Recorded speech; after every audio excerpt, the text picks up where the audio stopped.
Welcome back. So now things get bad.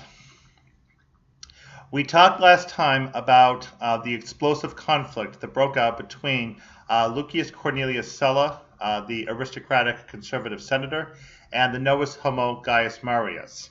Essentially, these were two great leaders of Rome who were destined, like two trains on the same track, eventually to collide. The major point of conflict that finally ruptured the Republic had to do with the appointment by the Senate of Sulla in the campaign against Mithridates. Sulla was to take the generalship. However, Marius and the tribune of the plebs managed to arrange for the intercessio to be applied and for that appointment to be overturned. As a consequence, the tribune of the plebs, who subsequently was assassinated, arranged for the assembly to appoint Marius in place of Sulla. As a result, Sulla led an invasion against Rome.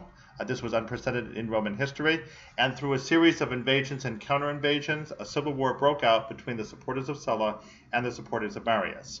Unfortunately for the supporters of Marius, he himself died in 86 BC after a very long and illustrious career that completely transformed Rome and would lay quite a bit of the groundwork, in fact, for the new empire upon the demise of the Republic. But for the time being, however, for the next 5 years, there was violent bloodshed between the two factions. Eventually, in 81 BC, the supporters of Sulla finally ousted sufficient numbers of the supporters of Marius to finally get Sulla established in power. Now, it's important to understand the legalistics here of how Sulla actually became in power.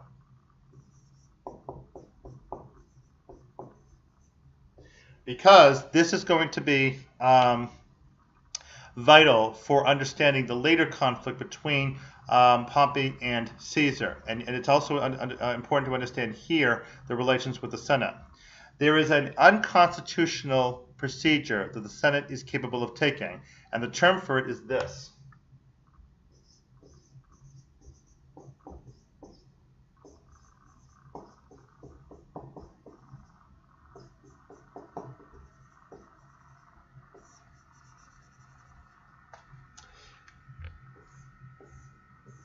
There is our Latin term.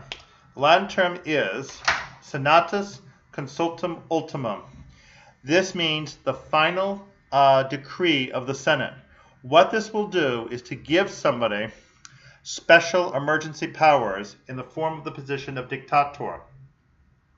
Now, in Roman civics, as we have described by Livy, and this was initiated by the 6th Roman king, Servius Tullius, any officials in Rome, when they marched formally through any kind of procession to their place of office, would be accompanied by a number of lictors, L-I-C-T-O-R-S. The lictors were essentially symbolic of the power that a particular Roman official had. A consul would have 12 of them. A praetor would have 6 of them. But now comes the position of dictator, which is a position that overrides all of the other established positions in Rome, but he's only supposed to have his power temporarily for either 6 months or a year.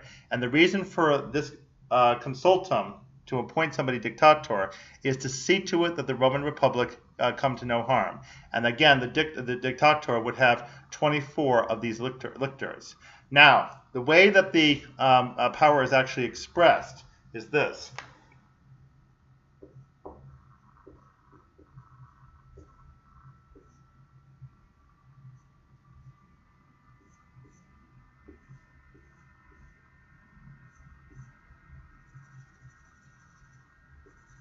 With my rather poor drawing, I hope you can make out.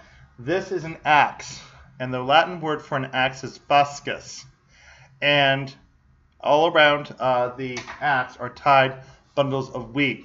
Each of the lictors holds one of these fasces as part of the procession in order to indicate the power of the particular official in both matters of war and matters of peace. That's the symbolism.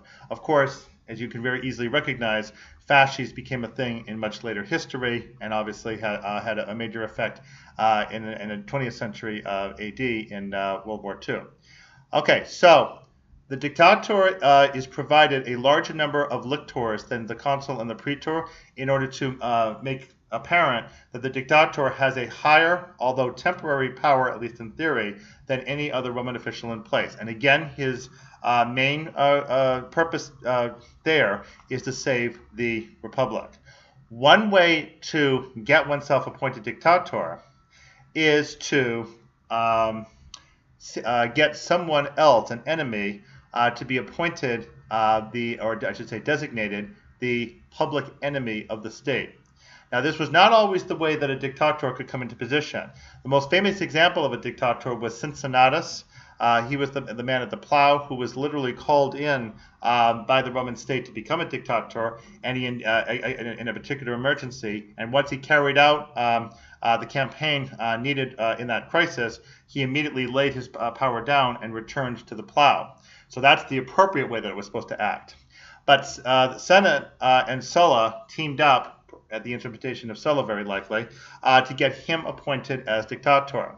So it was in this role that he now is able to carry out his reign of terror against the supporters of Marius. So when he finally came into position in 81 BC, in which he has defeated the supporters of Marius, his dictator gets extended to a perpetual one, and he now holds that position pretty much unchecked from 81 to 79 BC until he died of natural causes.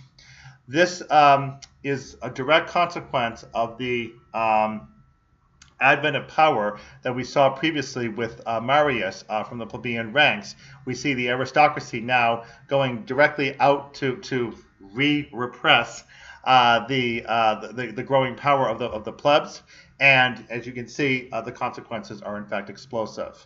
So this was a period of great fear, dread in the Roman populace, and upon upon Sulla's demise, the Senate gradually was in a position to try to reassert power, but the only way that it could really do that was to continue to rely on other private individuals to be able to help to restore order. And that's what's going to lead us to what's known as the First Triumvirate with Crassus, Pompey, and Caesar. One last thing, though, to mention in this reign of terror.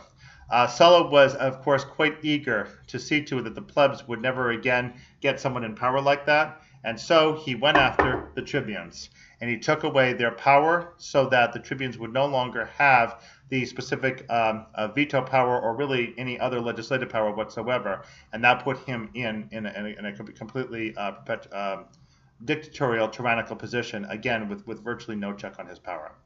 We'll now, in our next video, turn to what happens after his death, after the conclusion of this very bloody civil war and reign of terror in Rome. We'll see you next video.